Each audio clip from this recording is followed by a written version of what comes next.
Today I'm interviewing Sierra. She is 19 and goes to the University of South Carolina. Question 1. How do you find compassion? I would define compassion as just like being there for someone, like especially in their time of need,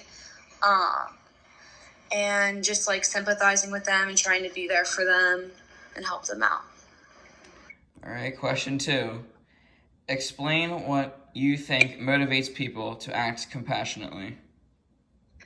Sort of like I said in like the first question, I think like you don't really know like what people are going through, like even if you're close with them or just like you don't really know them that well. And so like you really don't know when someone's grieving. So it's always like good just to like check up on people and like make sure you're like in tune with like what's going on with them and being there for them and like really just being there and being a good friend.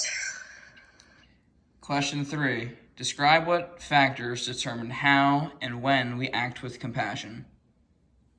I think we act with compassion, just like in our most like vulnerable times of need. Like before I transferred to University of South Carolina, I was going to school in Philadelphia, and when I was kind of figuring out that I really didn't like where I was at in life and didn't like where I was and wasn't happy and stuff. Like I had so many friends, like I was in a really good spot. I joined a sorority and like I was so happy, but like I just didn't like the school, and like having Charlie and a bunch of my friends like from back home like being supportive and checking in on me and making sure I was okay and like making sure I was doing the right decisions for myself definitely helped. So I think it's always just good to check up on people.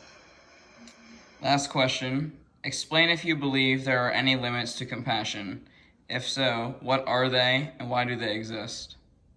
I really don't think there are any limits to compassion. I think that if anything, we as people need more compassion. I mean, we can use I don't know. I just really think that we need to check up on people and be there. And like, I don't think there's any limits at all when it comes to it. All right, well, thank you. All right, no problem.